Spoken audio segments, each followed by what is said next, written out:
ఓం నమ శివాయ. లింగ పురాణం. విష్ణోరంసో మునిర్జాత సత్యవత్యాం పరాశరాత్ పురాణ సంహితాం దద్యే తేషాం ధర్మ విదిత్సయా అనే ఈ ప్రమాణ శ్లోకం ప్రకారం సత్యవతి పరాశర మహర్షి కుమారుడుగా శ్రీ మహావిష్ణువు అంశంతో జన్మించిన వ్యాసుడే అష్టాదశ మహాపురాణాలు కర్త అని తెలుస్తోంది. ఈయననే కృష్ణద్వైపాయనుడు అని కూడా అంటారు. పురాణాలకు కర్త వ్యాసుడైతే వక్త సూత మహర్షి. ఈయన నైమిషారణ్యంలో సౌనకాది మహామునులకు ఈ పురాణాలన్నింటినీ ప్రబోధించాడు. పురాణాల ప్రాచీనత. వేదవాన్మయం ఎంత విస్తృతంగా ఉందో పురాణవాన్మయం కూడా అంత విస్తృతంగా ఉంది.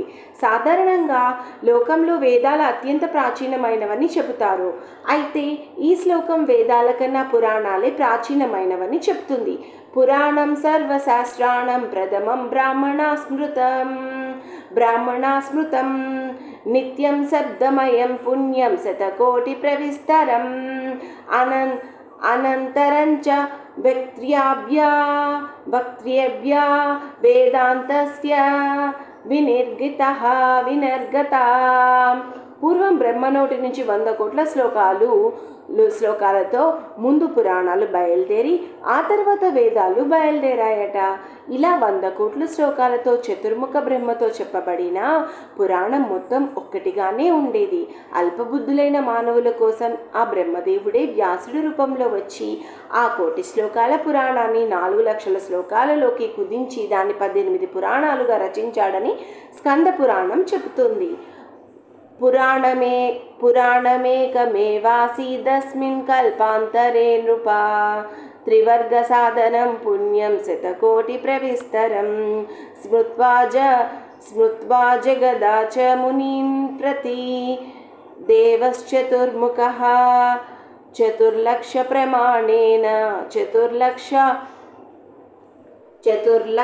ప్రమాణేన ద్వాపరే సదా.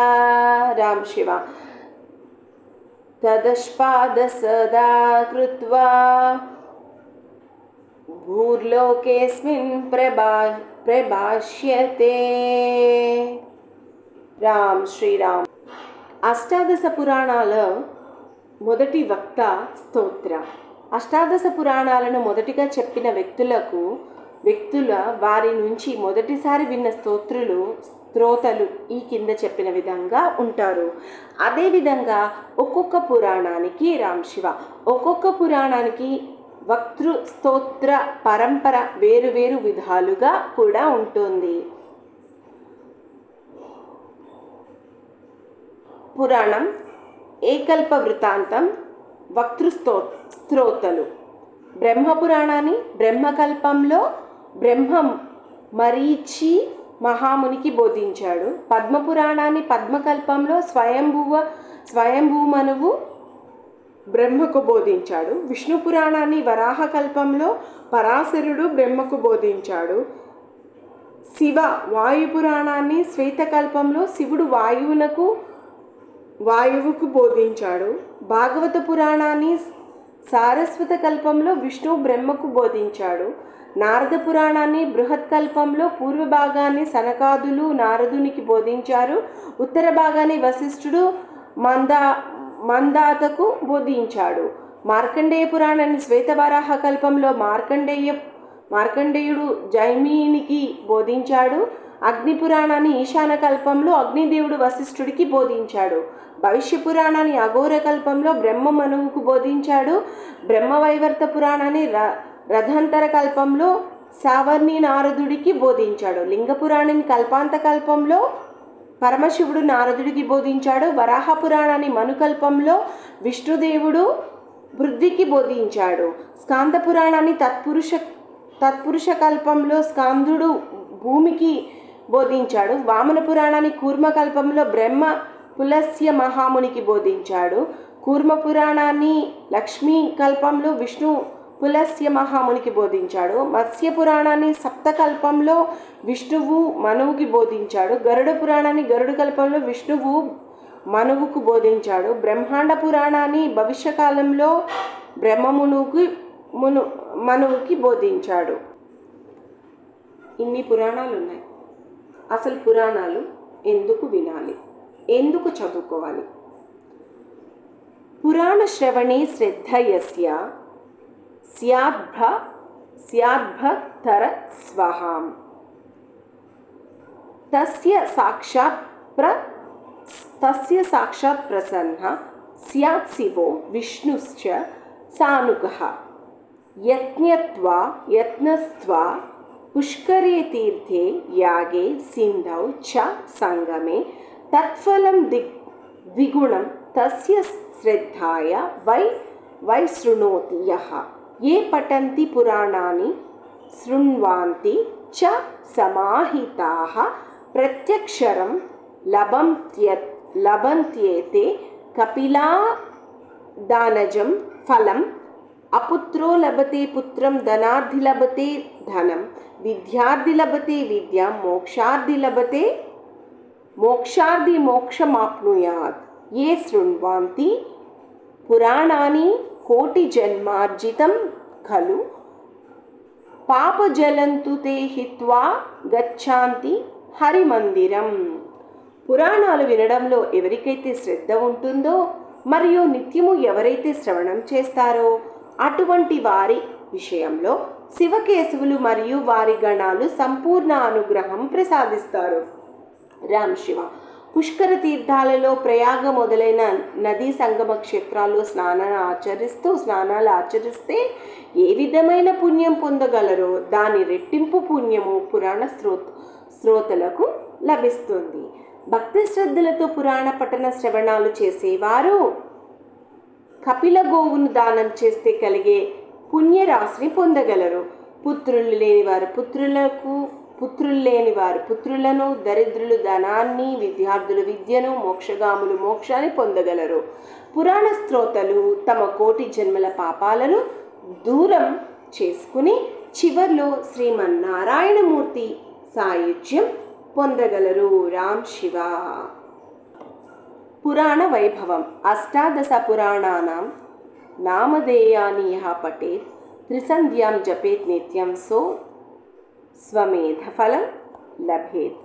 ఈ అష్టాదశ మహాపురాణాల పేర్లను ఉదయ మధ్యాహ్న సాయంకాల సమయాల్లో ఎవరైతే పఠిస్తారో వారు అశ్వమేధ ఫలాన్ని పొందగలరని భావము. శ్రీ లింగ పురాణం. ఓం నమ శివాయ. రామశివ. లలితామాతాకి జై. శుక్లాంబరధరం విష్ణుం శశివర్ణం చతుర్భుజం ప్రసన్నవదనం ధ్యాయేత్ సర్వవిఘ్నోపశాంతయే. నారాయణం నమస్కృత్య నరం చైవ నరోత్తమం దేవీం సరస్వతీ వ్యాసం తతో జయముదీరయేత్. అష్టాదశ పురాణాలలో 11వ పురాణం శ్రీలింగ మహాపురాణం.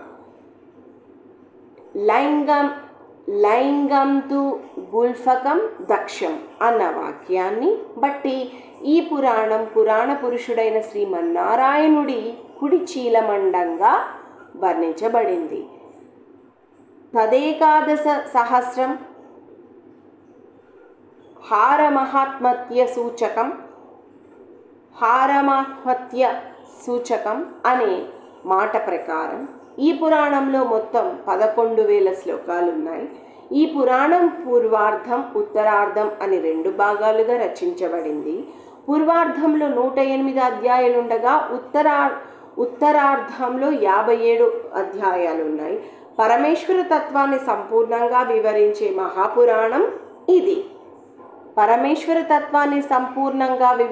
మహాపురాణం ఇది. 28 రకాల శివావతారాలకి సంబంధించిన కథలు లింగ పురాణంలో చెప్పబడ్డాయి. లింగ పురాణంలో చెప్పబడ్డ విషయాలు 1 నుంచి 40 అధ్యాయాలు. వీటిలో మంగళాచరణం, శివలింగ విశేషాలు, లింగ శబార్థ నిర్వచనాలు, ప్రాథమిక సృష్టి విశేషాలు, బ్రహ్మ చేసిన సృష్టి క్రమం, అగ్ని సృష్టి కథనం, శివానుగ్రహంతో బ్రహ్మానంద భోగాలు అనుభవించటం, యోగ మార్గంలో శివుని ఉపాసించటం, అష్టాంగ యోగ నిరూపణం, యోగ విజ్ఞాకరణాలు, శివానుగ్రహాది నిరూపణం, సద్యోజాత తచ్చిష్య నిరూపణం, వామదేవ తత్పురుష అఘోర విశేషాలు, అఘోర మంత్రోపాసన, ఈశాన బ్రహ్మ పంచబ్రహ్మ స్తోత్రం, శివలింగ ఆవిర్భావం, శ్రీ మహావిష్ణువు చేసిన విష్ణుస్తుతి, బ్రహ్మ విష్ణువులకి శివుడి వరప్రధానం, హరిహర బ్రహ్మాకృత శివస్తోత్రం, సర్పోదయం, రుద్రోత్పత్తి, సద్యోజాతి మూర్తుల ఆవిర్భావం, వ్యాసుడి యోగాచార్యత్వం, యోగాచార్యత్వం, స్నాన విధి, సంధ్యావందనం, బ్రహ్మయజ్ఞ నిరూపణం, లింగార్చన విధానం, మానసిక లింగార్చనం, దారువనంలో మునుల్ని శివుడు పరీక్షించడం, శ్వేతముని వృత్తాంతం, దారువనంలో మనుషులు శివుణ్ణి ప్రార్థించటం, శివుడు బోధించిన పాశుపత వ్రతం, భస్మస్నాన విధి లాంటి విషయాలు సవివరంగా వర్ణించబడ్డాయి. 41 నుంచి 80 అధ్యాయాల వరకు. ఈ అధ్యాయాలలో దదీక్షి క్షుప్త సంవాదం, శుప్పుడు చేసిన విష్ణుస్తుతి, నందికేశ్వర వృత్తాంతం, ఆది సృష్టి, యుగ ధర్మాలు, వేదవ్యాసుడు పురాణ క్రమం, రామ్ శివ, కలియుగ ధర్మాలు, బ్రహ్మదేవి పుత్రుడుగా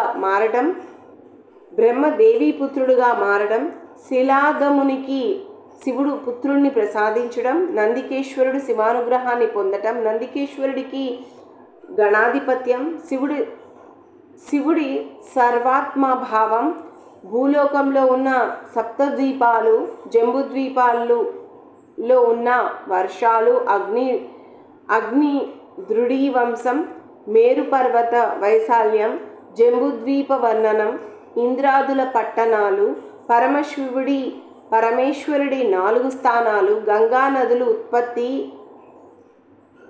ప్లక్షద్వీప విశేషాలు, సూర్య ధ్రువుల గతి, సూర్యారథ వర్ణనం, చంద్రరథం, చంద్రుడి కళలు, బుధాది గ్రహాల రథాలు, మండలాలు, సూర్యుడికి గ్రహాధిపత్యం, 3 రకాల అగ్నులు, సూర్యుడి 1000 కిరణాలు, ధ్రువుడి చరిత్ర, దేవదానవ గంధర్వాదుల ఉత్పత్తి, సూర్యచంద్ర వంశ వర్ణనం, శివ సహస్రనామ నిరూపణ, సూర్యచంద్ర వంశరాజుల విశేషాలు, యయాతి వృత్తాంతం, యదువంశం, శ్రీకృష్ణుడి అవతారం, ఆది సృష్టి కథనం, త్రిపురాసుల వృత్తాంతం, లింగార్చన ప్రాముఖ్యం, శివలింగ భేదాలు లాంటి విశేషాలు వివరంగా చెప్పబడ్డాయి.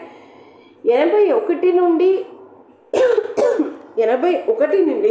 రామ్ శివ 81 నుండి 120 అధ్యాయాలు. వీటిలో శివుడి సాకార నిరాకార స్వరూపాలు, శివ విగ్రహ ప్రతిష్ఠ, శివమందిర నిర్మాణ ఫలం, భక్త మహిమ, అహింసా మహిమ, శివ పూజా ఫలం, కైలాస వైభవం, ద్వాదశలింగ వ్రతం, సర్వపాపహార వ్యాపోహానస్తవం, నక్త వ్రతం, ఉమామహేశ్వర వ్రతం, శివ పంచాక్షర మహామంత్ర విధి, శివ ధ్యానం, సనత్కుమారాదులకి మాయ తొలగటం, మోక్షప్రాప్తి, అణిమాద్యష్ట సిద్ధి ప్రాప్తి, శివయోగుల సదాచారం, ప్రణవ మహిమ, శ్రీశైల క్షేత్రాది మహిమ, అంధకాసుల వృత్తాంతం, హిరణ్యాక్ష వధ, వరాహదంష్ట్రాన్ని శివుడు ధరించడం, నృసింహస్వామి ఉగ్రత్వాన్ని, శరభేశ్వర అవతారంలో శాంతిపరచుట, జలంధర వధ, శివుడి ద్వారా శ్రీహరి సుదర్శన చక్రాన్ని పొందటం, సతీదేవి పార్వతిగా జన్మించటం, దక్షయజ్ఞ వినాశనం, పార్వతీ పరమేశ్వరుల కళ్యాణ వైభవం, ఉపమన్యుడి వృత్తాంతం వంటి మహత్తర విషయాలు వర్ణించబడ్డాయి. 121 నుంచి 165 అధ్యాయాలు. ఈ అధ్యాయాల్లో శివలింగార్చన మహిమ, శివుడి అష్టమూర్తుల, శివుడి మూర్తుల సంజ్ఞలు, భార్య పుత్రులు, పంచబ్రహ్మ నిరూపణ, మహేశ్వరుడి సంజ్ఞలు, బహువిధాలు, శివరూపాలు, సూర్యమండలంలో శివుణ్ణి పూజించే విధి, తంత్రోక్త శివపూజా విధానం, నియమం, మానస శివపూజ విధి, అఘోర శివపూజా విధి, షోడశ మహాదానాలు, తులాదాన మహిమ, హిరణ్య గర్భదానం, తిలపర్వత దానం, సువర్ణ భూమిదానం, గణేశదానం, సువర్ణ గోదానం, లక్ష్మీదానం, తిలదేనుదానం, సహస్రగోదానం, హిరణ్యాస్వాదానం, ఓం రామ్ శివ, హిరణ్యాస్వాదానం, కన్యాదానం, సువర్ణ వృషభదానం, సువర్ణ గజదానం, లోకపాలాష్టకదానం, త్రిమూర్తిదానం, జీవచ్ఛర్ధని నిరూపణం, జీవచ్ఛార్ధని నిరూపణం, శివలింగ స్థాపన ప్రాముఖ్యత, సర్వదేవత ప్రతిష్టాపన విధి, అఘోర శివ ప్రతిష్ట విగ్రహ విధి, వజ్రవాహానిక విద్య, వజ్రేశ్వరి విద్య, మృత్యుంజయ మంత్ర విధానం, త్రయంబక మంత్ర శబ్దార్థాలు, లింగపురాణ పఠన శ్రవణ ఫలం ఇత్యాది విషయాల సవివరంగా చెప్పబడ్డాయి. మంగళాచరణం. రామ్ శివ. నమో రుద్రాయ హరయే బ్రాహ్మణే పరమాత్మనే ప్రధాన పురుషేశాయ సర్గస్థిత్యాంతకారిణే. రుద్రుడిగా స్మరించినంతనే పాపాలని పరిహరించే శ్రీహరిగా సూక్ష్మ ప్రపంచాన్ని స్థూల ప్రపంచంగా పరిణమింపచేసే చతుర్ముఖ బ్రహ్మగా ఉన్న ప్రధాన పురుషుణ్ణి సృష్టి స్థితి లయలు చేసే త్రిమూర్తులకి మూల పురుషుడైన పరమాత్మకి నమస్కారం. ఓం నమ శివాయ. శివలింగం పీఠం మీద బ్రహ్మ, పానవట్టం మధ్య భాగంలో శ్రీహరి, పానవట్టం మీద పిండ రూపంలో సకల దేవత సార్వభౌముడైన రుద్రుడు నివసిస్తారు. కనుక శివలింగం సాలగ్రామం కన్నా ఎంతో గొప్పదని తెలుసుకోవాలి. శివలింగం కింద ఉండే వేదిక శక్తి స్వరూపం పైనున్న పిండ రూపం శివుడిగా చెప్పబడుతున్నాడు. ఇలా శివలింగం శక్తి శివాత్మకమైనదని కూడా తెలుసుకోవాలి. వేదాల ప్రారంభంలో వేదాల చివర పఠించబడే ఓంకారాన్ని అధిష్ఠించేవాడే మహేశ్వరుడని చెప్పబడినందువల్ల ఓంకారాన్ని మహేశ్వర స్వరూపంగా భావించాలి. శివుడి మూర్తి విగ్రహంని పూజించటం కన్నా శివలింగాన్ని పూజించడమే శ్రేష్టమని శైవాగమ గ్రంథాలు చెబుతున్నాయి. లింగ శబ్దం అర్థం నిర్వచనం. లింగం అనేది నిరాకార స్వరూపం. ఆ స్వరూపం ఏర్పడటానికి ప్రకృతి ఆధారమైంది. ఇక్కడ ప్రకృతి అంటే శక్తి కాబట్టి ఆ శక్తితో కూడిన శివుడు శక్తి ద్వారా ఈ జగత్తుని కల్పిస్తున్నాడు. ఇక్కడ లింగం అంటే శివుడికి చెందిన ఒకానొక లోకోత్తర స్థితి అని గ్రహించాలి. ఆకాశం లింగమిత్యాహు పృథివితస్య పీఠం అనే నిర్వచనాన్ని బట్టి 14 లోకాలతో కూడిన ఈ ప్రపంచమంతా శివలింగ స్వరూపం అనే తెలుస్తోంది. 26 మహత్తత్వాలు సమిష్టిగా బ్రహ్మ, విష్ణు, మహేశ్వరులనే 3 రూపాలను ధరించి సృష్టి స్థితి లయాలు చేస్తున్నాయి. ఈ 3 మూర్తులకి మూల పురుషుడుగా శివుడేనని పురాణాలు, వేదాలు నిర్వచించాయి. శివ సంకల్పం అనేది బీజం కాగా విష్ణువు జగద్యోనిగా ఉన్నాడు. అలాంటి జగద్యోనిలో శివ సంకల్పం అనే బీజం విడవగా ఆ విష్ణువు నాభి కమలం నుంచి బ్రహ్మదేవుడు ఆవిర్భవించాడు. శివుడు తన శక్తిని వేరుపరిచి ప్రేరేపించగా ఆ శక్తి స్వయంగా సత్వరజోస్తమో గుణాత్మకమైన జగత్తుని సృష్టిస్తోంది. ఈ శివశక్తి ఎరుపు, తెలుపు, నలుపు రంగులతో నిర్మించిన జగత్తుని నిత్యమని భ్రమించి జనన మరణ సమన్వితమైన సంసారంలో మునిగి తేలుతుంటాడు ఒకడు. మరొకడు ప్రకృతిని వివిధ జన్మల్లో అనుభవించి విసిగి వేసారి చివరికి శివుణ్ణి ఆశ్రయిస్తాడు. ప్రకృతిని సూక్ష్మ పంచభూతాలు చేరుకోగా మహాతత్వం మొదట పుట్టింది. తరువాత ఆ మహాతత్వం నుంచి అహంకారం, దాని నుంచి శబ్దం, శబ్దం నుంచి ఆకాశం, ఆకాశం నుంచి స్పర్శం, దాని నుంచి వాయువు, వాయువు నుంచి రూపం, రూపం నుంచి తేజస్సు, తేజస్సు నుంచి రసం, రసం నుంచి జలం, జలం నుంచి గంధం, గంధం నుంచి గంధం నుంచి పృథివీ భూమి ఆవిర్భవించింది. రామ్ శివ. శబ్దాదుల్ని గుర్తించడం కోసం 5 జ్ఞానేంద్రియాలు, 5 కర్మేంద్రియాలు, వాటితో పాటు సంకల్ప వికల్పాత్మకమైన మనస్సు ఏర్పడింది. ఈ బ్రహ్మాండంలో మొత్తం 14 లోకాలుంటాయి. వీటిలో ప్రధానమైన లోకం భూమండలం. ఈ భూమిని 10 రెట్లు జలం ఆవరించింది. ఆ జలాన్ని 10 రెట్లు తేజస్సు ఆవరించింది. ఆ తేజస్సుని వాయువు 10 రెట్లు చుట్టుకుని ఉండగా ఆ వాయువుని 10 రెట్లు ఎక్కువగా ఆకాశం ఆవరించింది. ఆ ఆకాశాన్ని అహంకారం ఆవరించగా ప్రకృతి అహంకారాన్ని ఆశ్రయించింది. ఈ 7 ఆవరణాలకి అధిష్టాత కమలాసనుడైన బ్రహ్మదేవుడు. ఆదికర్త చ భూతానాం సంహార్త పరిపాలక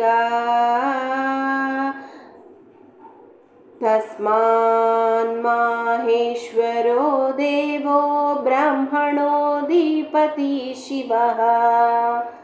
రామశివ. సకల ప్రాణుల్ని పుట్టించే ఆదికర్త, రక్షకుడు, సంహారకర్త అయిన బ్రహ్మ, విష్ణు, రుద్రులైన త్రిమూర్తులకి అధిపతి ఆ శివుడే అయిన జగత్కర్త. కోట్ల కొద్ది బ్రహ్మాండాలు సృష్టించబడగా అందులో ఉన్న ప్రతి బ్రహ్మాండంలో సృష్టి స్థితి లయ కర్తలుగా బ్రహ్మ, విష్ణు, రుద్రులే ఉంటారు. ఇది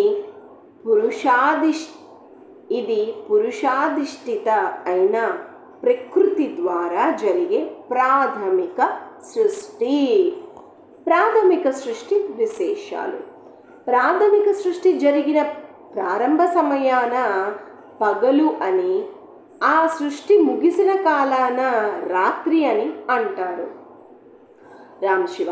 బ్రహ్మదేవుడు పగలు ఈ ప్రపంచాన్ని సృష్టించి రాత్రి దాని అవాంతర ప్రళయం ద్వారా నశింపచేస్తాడు. ఈ విధంగా బ్రహ్మ సృష్టి అహోరాత్రులుగా కొనసాగుతుంది. అయితే ఆదికర్త అయిన పరమేశ్వరుడికి దివారాత్రి కాల విభాగం ఉండదని వేదాలు చెబుతున్నాయి.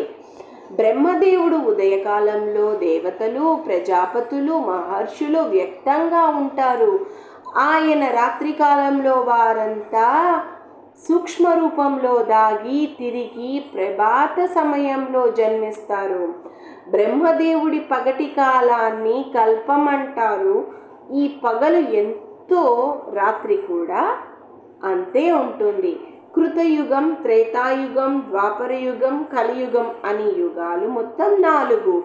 ఈ 4 యుగాలని కలిపి మహాయుగం అంటారు. ఇలాంటి 1000 మహాయుగాలలో మొత్తం 14 మంది మనువులు పాలకులుగా ఉంటారు. కృతయుగం 4000 దివ్య సంవత్సరాలు ఉంటుంది. త్రేతాయుగం 3000 దివ్య సంవత్సరాలు ఉంటుంది. ద్వాపరయుగం 2000 దివ్య సంవత్సరాలు ఉంటుంది. కలియుగం 1000 దివ్య సంవత్సరాలు ఉంటుంది. ఈ 4 యుగాల సంధ్యాంశాలతో కలిపి 12000 దివ్య సంవత్సరాలుగా ప్రవర్తిస్తాయి. మానవ కాలమానం ప్రకారం చెప్పాలంటే 43,32,000 మానవ సంవత్సరములు. మానవుల నెల రోజుల పితృదేవతలకి 1 రోజు అవుతుంది. పితృదేవతలకి శుక్లపక్షం పగలుగా, కృష్ణపక్షం రాత్రిగా ఏర్పడుతుంది. మానవులు 30 నెలలు, పితరులకి 1 నెల అవుతుంది. మానవుల 360 నెలల, పితృదేవతలకి 1 సంవత్సరం అవుతుంది. రామ్ శివ. మానవుల 100 సంవత్సరాల వారికి 3 సంవత్సరాలు అవుతుంది, 3 సంవత్సరాలుగా ఉంటుంది. ఇక దేవతల కాలమానం గురించి చెప్పాలంటే మానవుల 1 సంవత్సరం కాలం, దేవతలకి 1 రోజు. ఈ సంవత్సరం కాలంలో భాగమైన ఉత్తరాయణం దేవతలకి పగలుగా, దక్షిణాయనం హరికి రాత్రిగా చెప్పబడుతుంది. మానవుల 30 సంవత్సరాలు, సప్త ఋషుల్ని 1 సంవత్సరం, మానవుల 90 సంవత్సరాలు, ధ్రువుడికి 1 సంవత్సరం, అలాగే 36,100 మానవ సంవత్సరాలు ఒక దివ్యవత్సరంగా పరిగణించబడతాయి. ఈ సృష్టిలో వైమానిక దేవతలనేవారు మొత్తం 28 కోట్ల మంది ఉంటారు. అవాంతర ప్రళయం సంభవించినప్పుడు రామశివ మహాలోకంలో ఉండే వాళ్ళంతా జనోలోకానికి చేరుకుంటారు. బ్రహ్మదేవుడికి 1000 కల్పాలు అనగా 1 రాత్రి. పగలు గడిస్తే 1 సంవత్సరం గడిచినట్టు. ఇలాంటి బ్రహ్మ సంవత్సరాలు 8000 గడిస్తే ఆయనకి 1 యుగం అవుతుంది. ఇలాంటి బ్రహ్మయుగాలు 1000 గడిస్తే దాన్ని సవనం అంటారు. అలాంటి సవనాలు 3000 గనక పూర్తయితే బ్రహ్మదేవుడి పదవి కాలం పూర్తవుతుంది. ఈ విధంగా ఇప్పటి వరకు 1000 కోట్ల కల్పాలు గడిచిపోయాయి. తిరిగి మరో 1000 కోట్లు కల్పాలు రానున్నాయి. ప్రకృతి ద్వారా ఆవిర్భవించిన ఈ ప్రపంచ వినాశనం అనేది శివుడి ఆజ్ఞతోనే సంభవిస్తుంది. రామ్ శివ. సృష్టి సంహారం జరిగేటప్పుడు ప్రకృతి పురుషుణ్ణి ఆశ్రయిస్తుంది. సత్వరజో స్తమో గుణాలు 3 ఎక్కువ తక్కువగా ఉంటే సృష్టి ప్రారంభమవుతుంది. అవి 3 సమానమైతే సృష్టి నశింపబడుతుంది. దాన్ని ప్రళయం అంటారు. ఈ త్రిగుణాల వైషమాన్యానికి, సామాన్యానికి కారణం పరమేశ్వరుడే. ఆయన తన లీలలలో భాగంగా సృష్టి స్థితి లయలను చేస్తుంటాడు. అసంఖ్యాతాశ్చ కల్పాఖ్యా హాస్యంఖ్యాతః పితామహ హారయస్యాప్యాసంఖ్యాతా స్వైకా ఏవ మహేశ్వరః. ఎన్నో కల్పాలు రామశివ, ఎన్నో కల్పాలు, ఎందరో బ్రహ్మలు, ఎందరో విష్ణుమూర్తులు ఉన్నప్పటికీ పరమేశ్వరుడు మాత్రం ఒక్కడే. ఆయనే, మళ్ళీ వినండి, ఎన్నో కల్పాలు, ఎందరో బ్రహ్మలు, ఎందరో విష్ణుమూర్తులు ఉన్నప్పటికీ పరమేశ్వరుడు మాత్రం ఒక్కడే. రామ్ శివ. ఆయనే పరబ్రహ్మ. ఆ పరమేశ్వరుడు ప్రకృతికి బద్ధుడు కాకపోవటం వల్లనే ఆది మాధ్యాంతరహితుడుగా పరిగణించబడ్డాడు.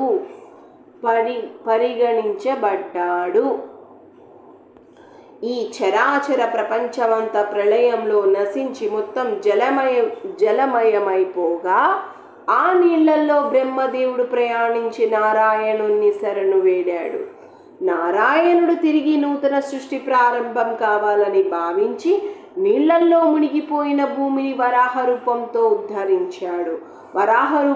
ఉద్ధరించాడు. అప్పుడు మళ్ళీ నదీ సముద్రాలతో సకల జీవరాశులతో కూడిన సృష్టి ప్రారంభించబడింది. బ్రహ్మ చేసిన సృష్టి క్రమం. బ్రహ్మదేవుడు నుంచి ముందుగా తమస్సు, మహామోహం, అంధతామిశ్రం, వీటితో పాటు 5 విధాలుగా ఉన్న అవిద్య ఆవిర్భవించాయి. వీటితో బ్రహ్మకి సంతృప్తి కలగలేదు. వెంటనే ముఖ్య సృష్టిని చేయటం ప్రారంభించాడు రామశివ.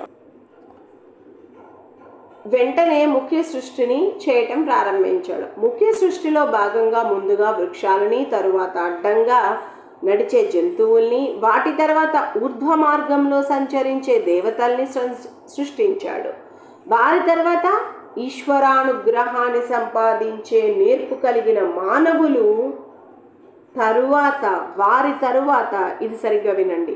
వారి తరువాత ఈశ్వరానుగ్రహాన్ని సంపాదించే నేర్పు కలిగిన మానవులు బ్రహ్మ నుంచి ఆవిర్భవించారు. రామ్ శివ.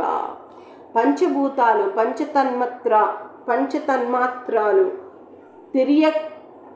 తిర్యాక్కులైన పశుపక్ష్యాదులు దేవతలు మానవులు ఈశ్వరానుగ్రహ పాత్రులైన సనకసనాది మహర్షుల్ని సృష్టించాడు బ్రహ్మదేవుడు. ఈ విధంగా బ్రహ్మ చేసిన 9 రకాల సృష్టిలో